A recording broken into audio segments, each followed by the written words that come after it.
ಐಪಿಎಲ್ನಲ್ಲಿ already ಒಂದಷ್ಟು ಪ್ಲೇಯರ್ಗಳು ಎದುರಾಳಿ ತಂಡಗಳ ಎದೆಯಲ್ಲಿ ನಡುಕ ಹುಟ್ಟಿಸಿದ್ದಾರೆ. ಡಾಮಿನೇಟಿಂಗ್ ಪರ್ಫಾರ್ಮೆನ್ಸ್ ಮೂಲಕ ಸಿಂಗಲ್ ಆಗಿ ಅಬ್ಬರಿಸಿ ಮ್ಯಾಚ್ ವಿನ್ನರ್ಗಳಾಗ್ತಿದ್ದಾರೆ.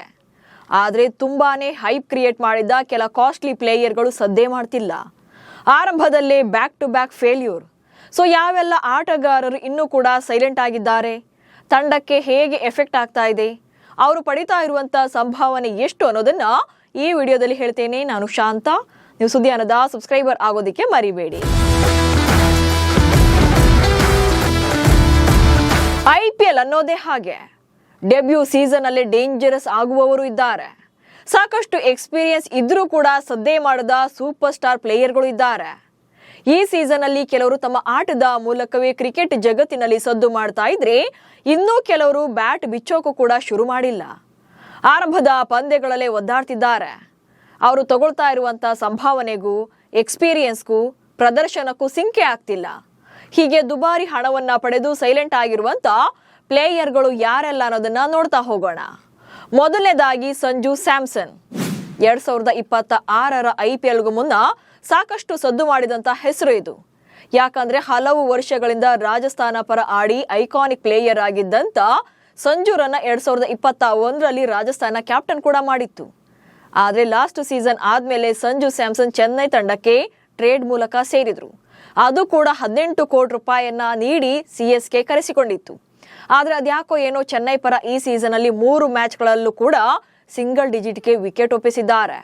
ಸೊ 3 ಪಂದ್ಯಗಳನ್ನ ಸೇರಿ ಕೇವಲ 22 ರನ್ಗಳನ್ನ ಮಾತ್ರ ಗಳಿಸಿ ನಿರಾಸೆ ಮೂಡಿಸಿದ್ದಾರೆ.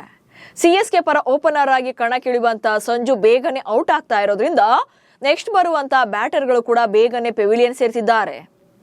ಇದೇ ಕಾರಣಕ್ಕೆ ಚೆನ್ನೈ ತಂಡದ ಹ್ಯಾಟ್ರಿಕ್ ಸೋಲಿಗೆ ಇದು ಕೂಡ ಒಂದು ಕಾರಣ ಆಗಿದೆ. ಇಷ್ಟೇ ಅಲ್ಲದೆ ಚೆನ್ನೈನ ಹ್ಯಾಟ್ರಿಕ್ ಸೋಲಿನಲ್ಲಿ ಪ್ರಶಾಂತ್ ವೀರ್ ಹಾಗೆ ಕಾರ್ತಿಕ್ ಶರ್ಮಾ ಅವರ ಕಾಂಟ್ರಿಬ್ಯೂಷನ್ ಕೂಡ ಇದೆ. ಅಂದ್ರೆ ಕಾಸಿಗೆ ತಕ್ಕಂತೆ ನಿರೀಕ್ಷಿತ ಪ್ರದರ್ಶನ ನೀಡ್ತಾ ಇಲ್ಲ.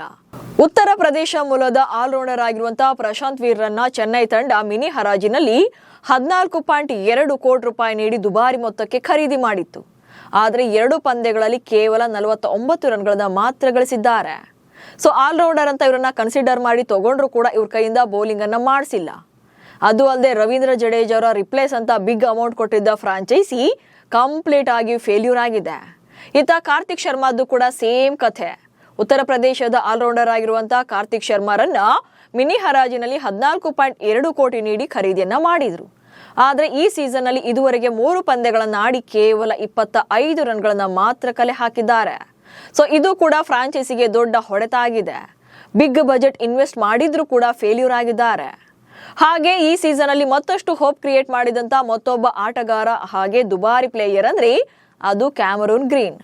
ಆಸ್ಟ್ರೇಲಿಯಾ ಮೂಲದ ಆಲ್ರೌಂಡರ್ ಆಟಗಾರ ಈತನನ್ನ ಕೆಕೆಆರ್ ತಂಡ ಮಿನಿ ಹರಾಜಿನಲ್ಲಿ ಬರೋಬ್ಬರಿ 25.2 ಕೋಟಿ ರೂಪಾಯಿನ ನೀಡಿ ಖರೀದಿ ಮಾಡಿತ್ತು. ಬ್ಯಾಟಿಂಗ್ ಹಾಗೆ ಬೌಲಿಂಗ್ ನಲ್ಲಿ ಇಂಪ್ಯಾಕ್ಟ್ ಮಾಡ್ತಾರೆ ಅನ್ನೋದು ಅವರ ಉದ್ದೇಶ ಆಗಿತ್ತು. ಆದ್ರೆ ಕಳೆದ 3 ಪಂದ್ಯಗಳಲ್ಲಿ ಕೆಕೆಆರ್ ಪರ ಕೇವಲ 24 ರನ್ ಮಾತ್ರ ಗಳಿಸಿದ್ದಾರೆ. ಅಷ್ಟೇ ಅಲ್ಲ, ಬ್ಯಾಕ್ ಪೇನ್ ಇಂದಾಗಿ ಗ್ರೀನ್ ಬೌಲಿಂಗ್ ಮಾಡೋಕೆ ಕ್ರಿಕೆಟ್ ಆಸ್ಟ್ರೇಲಿಯಾ ಅನುಮತಿಯನ್ನು ಕೂಡ ನೀಡಿಲ್ಲ. ಹೀಗಾಗಿ ಕೆಕೆಆರ್ಗೆ ಇದು ದೊಡ್ಡ ಹೊಡೆತ ಆಗಿದೆ. ಹೈಯೆಸ್ಟ್ ಪೇಡ್ ಪ್ಲೇಯರ್ ಇದ್ದೂ ಕೂಡ ಇಲ್ಲದಂತಾಗಿದೆ. ಇನ್ನು T20 ಫಾರ್ಮೆಟ್ ನಲ್ಲಿ ನಂಬರ್ 1 ಬೌಲರ್ ಆಗಿರುವಂತ ವರುಣ್ ಚಕ್ರವರ್ತಿಯದ್ದು ಕೂಡ ಅದೇ ಕಥೆ. ಭಾರತ ಪರ ಸತತ 21 ಪಂದ್ಯಗಳಲ್ಲಿ ವಿಕೆಟ್ ಪಡೆದಿರುವಂತ ವರುಣ್ ಚಕ್ರವರ್ತಿ ಈ ಸಲ ಐಪಿಎಲ್ ನಲ್ಲಿ ವಿಕೆಟ್ಲೆಸ್ ಆಗಿದ್ದಾರೆ. ಅಂದ್ರೆ ಕೆಕೆಆರ್ ಪರ ಆಡುವಂತ ವರುಣ್ 12 ಕೋಟಿ ರೂಪಾಯಿ ಸಂಭಾವನೆಯನ್ನ ಪಡೆದಿದ್ದಾರೆ. ಆದ್ರೆ ಕೆಕೆಆರ್ ಪರ ಆಡಿರುವಂತ 2 ಪಂದ್ಯಗಳಲ್ಲಿ ಯಾವುದೇ ವಿಕೆಟ್ ಅನ್ನ ತಗೊಂಡಿಲ್ಲ. ಅದಕ್ಕಿಂತ ಇಂಟ್ರೆಸ್ಟಿಂಗ್ ಅಂದ್ರೆ ಬೌಲಿಂಗ್ ನಲ್ಲಿ ತುಂಬಾನೇ ಎಕ್ಸ್ಪೆನ್ಸಿವ್ ಆಗ್ತಿದ್ದಾರೆ. ಅಂದ್ರೆ ಈ ಸೀಸನ್ ನಲ್ಲಿ ಒಟ್ಟು 6 ಓವರ್ಗಳನ್ನ ಬೌಲಿಂಗ್ ಅನ್ನ ಮಾಡಿ 13.17ರ ಎಕಾನಮಿ ದರದಲ್ಲಿ ರನ್ಗಳನ್ನ ಬಿಟ್ಕೊಟ್ಟಿದ್ದಾರೆ. ಅಂದ್ರೆ 79 ರನ್ಗಳನ್ನ ಕೊಟ್ಟಿದ್ದಾರೆ. ಸೊ ವರುಣ್ ಇಂಪ್ಯಾಕ್ಟ್ ಮಾಡದೆ ಇರೋದ್ರಿಂದ ಕೆಕೆಆರ್ಗೂ ಕೂಡ ಸೆಟ್ ಬ್ಯಾಕ್ ಆಗಿದೆ. 2 ಪಂದ್ಯಗಳನ್ನ ಸೋತಿದ್ದಾರೆ. 3ನೇ ಪಂದ್ಯ ಮಳೆಯಿಂದಾಗಿ ರದ್ದಾಗಿ 1 ಅಂಕ ಸಿಕ್ಕಿದೆ. ಇನ್ನು ಪಂಜಾಬ್ ತಂಡ ಮೊದಲ 2 ಮ್ಯಾಚ್ಗಳನ್ನ ಗೆದ್ದು 3ನೇ ಪಂದ್ಯ ಮಳೆಗೆ ರದ್ದಾಗಿದ್ರು ಕೂಡ ಪಂಜಾಬ್ ಪರ ಎಡಗೈ ವೇಗಿ ಹರ್ಷದೀಪ್ ಸಿಂಗ್ ಕೂಡ ಸೌಂಡ್ ಮಾಡ್ತಾ ಇಲ್ಲ. ಪಂಜಾಬ್ ತಂಡದ ಮಾಲೀಕರು ಹರ್ಷದೀಪ್ ಸಿಂಗ್ ಅವರನ್ನ 18 ಕೋಟಿ ರೂಪಾಯಿಗೆ ಉಳಿಸ್ಕೊಂಡಿದ್ರು. ಆದ್ರೆ ಈ ಸೀಸನ್ ಅಲ್ಲಿ ಇನ್ನೂ ಕೂಡ 1 ವಿಕೆಟ್ ಅನ್ನ ತೆಗೆಯೋಕೆ ಸಾಧ್ಯವಾಗಿಲ್ಲ. ಕಳೆದ ಸೀಸನ್ ಅಲ್ಲಿ ಪಂಜಾಬ್ ಪರ 21 ವಿಕೆಟ್ಗಳನ್ನ ತಗೊಂಡು ಲೀಡಿಂಗ್ ವಿಕೆಟ್ ಟೇಕರ್ ಆಗಿದ್ರು. ಅಲ್ಲದೆ ಐಪಿಎಲ್ ನಲ್ಲಿ 100 ವಿಕೆಟ್ಗಳ ಸಾಧನೆ ಮಾಡೋಕೆ ಇನ್ನೂ 3 ವಿಕೆಟ್ಗಳ ಅಗತ್ಯ ಇದೆ. ಈ ಸೀಸನ್ ಅಲ್ಲಿ 3 ಪಂದ್ಯಗಳಿಂದ 10 ಓವರ್ಗಳನ್ನ ಬೌಲ್ ಮಾಡಿ 99 ರನ್ಗಳನ್ನ ಬಿಟ್ಕೊಟ್ಟಿದ್ದಾರೆ. ಬಟ್ ಒಂದು ಕೂಡ ವಿಕೆಟ್ ಅನ್ನ ತೆಗೆಯೋಕೆ ಸಾಧ್ಯವಾಗಿಲ್ಲ. ಇನ್ನು ಈ ಆವೃತ್ತಿಯಲ್ಲಿ ನಮ್ಮ ಕನ್ನಡಿಗ KL ರಾಹುಲ್ಗೂ ಕೂಡ ಅಂದುಕೊಂಡಂತ ಸ್ಟಾರ್ಟ್ ಸಿಕ್ಕಿಲ್ಲ. 2026ರ ಸೀಸನ್ಗೂ ಮುನ್ನ ಡೆಲ್ಲಿ ಕ್ಯಾಪಿಟಲ್ಸ್ ತಂಡ ಟೀಮ್ ಇಂಡಿಯಾ ಬ್ಯಾಟ್ಸ್ಮನ್ ರಾಹುಲ್ ರನ್ನ 18 ಕೋಟಿ ರೂಪಾಯಿಗೆ ಉಳಿಸಿಕೊಂಡಿತ್ತು. ಈ ಸೀಸನ್ ಅಲ್ಲಿ DC ಪರ ಮೊದಲ 2 ಪಂದ್ಯಗಳಲ್ಲಿ ಕಂಪ್ಲೀಟ್ ಆಗಿ ಫೇಲ್ಯೂರ್ ಆಗಿದ್ದಾರೆ. ಫಸ್ಟ್ ಮ್ಯಾಚ್ ಅಲ್ಲಿ 0 ರನ್ಗೆ ಅಂದ್ರೆ ಡಕ್ಔಟ್ ಆಗಿದ್ದಂತ ರಾಹುಲ್ 2ನೇ ಪಂದ್ಯದಲ್ಲಿ 1 ರನ್ ಗಳಿಸಿ ವಿಕೆಟ್ ಅನ್ನ ಒಪ್ಪಿಸಿದ್ರು. ಸೊ ಅಲ್ಲಿಗೆ 2 ಪಂದ್ಯಗಳಿಂದ ಜಸ್ಟ್ 1 ರನ್ ಮಾತ್ರ ಬಂದಿದೆ. ಸೊ ಹೀಗೆ ಆರಂಭದ ಪಂದ್ಯಗಳಲ್ಲೇ ಕಾಸ್ಟ್ಲಿ ಪ್ಲೇಯರ್ಗಳು ಡಲ್ ಆಗಿದ್ದಾರೆ. ಸ್ಟಾರ್ ಆಟಗಾರರ ಕಳಪೆ ಪ್ರದರ್ಶನ ತಂಡದ ಸೋಲಿಗೂ ಕೂಡ ಕಾರಣ ಆಗ್ತಿವೆ. ಫ್ರಾಂಚೈಸಿಗಳು ತುಂಬಾನೇ ನಿರೀಕ್ಷೆ ಇಟ್ಟಿದ್ದಂತ ಪ್ಲೇಯರ್ಗಳೇ ಕೈ ಕೊಡ್ತಿರೋದ್ರಿಂದ ಸೆಟ್ ಬ್ಯಾಕ್ ಆಗ್ತಿದೆ.